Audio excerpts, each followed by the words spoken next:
What's going on, everybody? I'm Jory Goodman, the Time Teller, and the unfortunate truth in 2022 is that if you see a Seiko dive you're interested in, it's probably a Seiko 5, which is like a ripoff of an SKX, or it's a limited edition variant that's going to cost around $1,000, if not more. Thankfully, there's one last bastion of hope when it comes to Seiko sports watches that kind of breaks these rules, or maybe I should say it makes the rules, and I'd expect nothing else of royalty, because this is truly a king. I'm talking about the King Turtle. Okay, I tried to be clever, whatever. It's the King Turtle. Let's take a look. It is 5:49 p.m. Let's get down to business.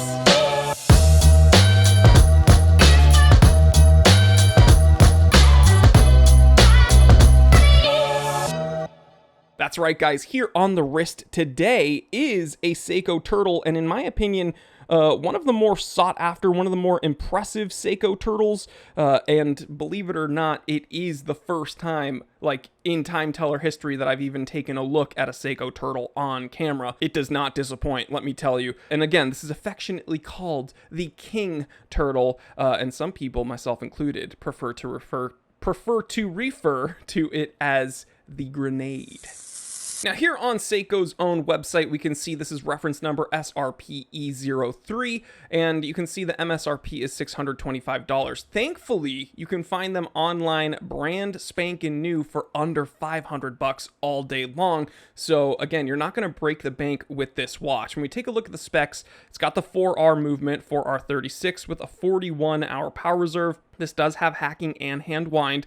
Again, that 4R is automatic for those of you who don't know. It does have a day date display. They call it stop seconds, but that's, hacking. 200 meter water resistance rating, 198 grams, screw case back, unidirectional rotating bezel, screw down crown, 3-fold clasp with secure lock, and screw case. They put screw case back twice. Interesting. Sapphire crystal with magnifier, anti-reflective coating, Lumibright all over the place. When we're looking at case dimensions, 13.2 millimeters thick, diameter of 45 millimeters, and a lug-to-lug of 47.7. And then we already spoke about the clasp, 3-fold clasp, secure lock, push button release. Distance between lugs, or lug width, 22 millimeters. Now, if you couldn't tell, I'm incredibly excited about this watch, and I love that I have one on the wrist here today. It does have the silicone diving strap on it right now. Full disclosure, this is not my personal watch. This is a viewer's watch that they sent in today, and boy, you're going to be seeing some macro footage of it right now, but in person, this thing is even better. I freaking love the fact that this is a legit, true dive watch from Seiko, fully functional with a 200-meter case and a threaded crown for that 200-meter case. You're getting a sapphire crystal. And again, when you compare this to what I think is the overpriced, under-spec'd 5KX, it's honestly difficult to kind of knock this watch. All right, it's very difficult to choose anything but this watch when we're looking at Seiko divers on the market right now. And assessing this piece, okay, for the length of time I've had it in the office, it almost brought me back to like the beginning of the Time Teller channel when Seiko could do no wrong in my eyes.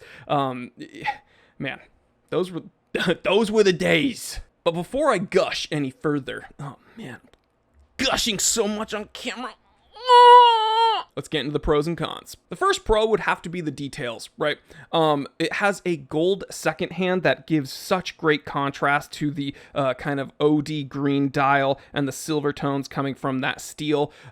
Speaking of the handset, really, really nice brushed grains on the hour hand and the minute hand. You can tell that they really, really took their time finishing this piece. And again, it's impressive for something that you can find brand new for like under $500. Crazy.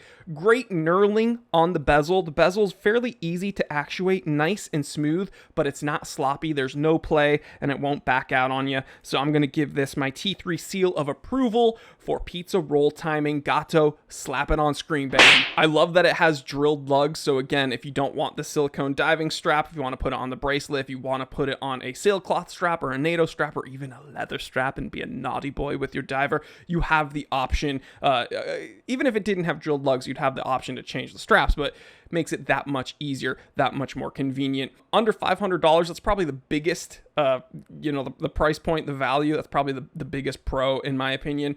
But we also can't overlook the fact that this has a sapphire crystal. Guys, again, this is back in the 2017 days of Seiko releasing spec monsters. This is truly the last bastion of this, in my opinion, but it's not perfect. So let's get into the cons. And there's really only 2 cons as I see it. All right. The first con is that people are going to complain about the magnifier. Why? Because when this was released, that's the only thing I heard in the watch world was, why'd they give it a magnifier? Why'd they give it a magnifier? I think it looks cool. And I love that the magnifier encompasses the day and the date. It wouldn't make sense if it didn't, but I love that. I think it's a really cool pill style magnifier, and they did a great job. But I'm going to put it in the cons list because it's clear that a lot of people don't like that. The next con is objectively pretty bad. The crown is somewhat gritty, okay? It's not as silky smooth as I'd like, especially when it comes to this bezel. It's so nice to actuate, so smooth, and yeah, when it comes to the crown, it feels like it almost binds up a little bit. It doesn't feel like anything's in there, but it's not as silky smooth. But guys, you knew that I'd be kind of a sucker for this watch, right? The SKX, one of my favorite dive watches ever. The Seiko Tuna is my favorite dive watch ever. And I own and have owned a plethora of divers. I own a Submariner. Still, the Tuna takes the cake. And the Seiko Turtle is, again, one of the best dive watches on the market, in my opinion. And the King Turtle is the best iteration of the Turtle. So, again, I like to call it the Seiko Grenade because it kind of has that like fragmentation grenade pattern with the kind of checker and the OD green. Man, it looks so tactical, very understated, so much to look at. That gold tone second hand as it gives kind of some light play and contrast against the dial. It's just very, very nice, prim and proper. Nothing's out of alignment that I can see, but I know the biggest joke, the biggest claim to fame for most Seiko divers is the fact that there are misaligned bezels or chapter rings. This, I can't see it with my eye, but maybe you guys out there, you super sleuths, can find something to complain about. But all in all, this is a damn good watch, and I don't want to send it back to my viewer, but I will. So all in all, right, in summation, this is an impeccable reminder of what Seiko used to be, of what Seiko can still produce at a reasonable price. They won't, though. And with the way things are going, this might truly be the last bastion when it comes to affordable, true dive watches from Seiko. And again, I gotta mention my sponsor, Orient Watches. I know they're owned by Seiko Epson Group, but it seems like Orient is where Seiko used to be. And when you're looking for true spec monsters from a non-micro brand watchmaker, I feel like Orient is what Seiko was in 2017. Or you can spend a bit more and get something like this, the King Turtle. But what do I know? I'm just the time teller. All right, guys. Well, I want to say thank you so much for all my supporters. Again, my viewers. Every YouTuber says that they have I have the best viewers, I have the best followers ever. I really mean it, because you guys like buy yourselves watches and then you're like, I want to see the time teller talk about it, and you just send it to my P.O. box. And the person that sent me this watch sent me my favorite snack. Okay? My first favorite snack and my second favorite snack. First favorite snack are Snyder's honey mustard onion pretzel bits, right?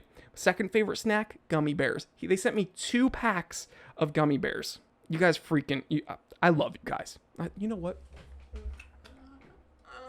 Seriously, guys, thanks for all the support. I'm really flattered and honored that you guys ran to my aid when I released that episode about being banned on Instagram.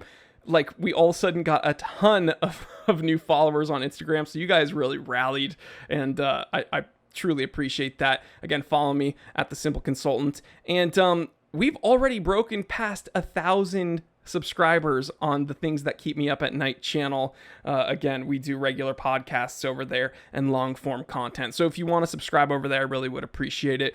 Listen to the podcast, guys. We upload like super regularly, and maybe by the time this episode comes out, there will be a new Drive episode, T3 Time to Drive. That's right, we're bringing it back. We're going to do once a month, guys, because again, the car content, along with the podcast, along with the shop, and along with the Time Teller channel, it's a lot. So we're going to relegate the Drive channel to just one measly episode a month for now. But guys, thanks for supporting me with everything I do. I freaking love you. Stay happy, stay healthy, stay blessed. I'm Jory Goodman, the Time Teller, and always remember, I didn't invent time. I just tell it. Look at this gorgeous. It's just absolutely stunning.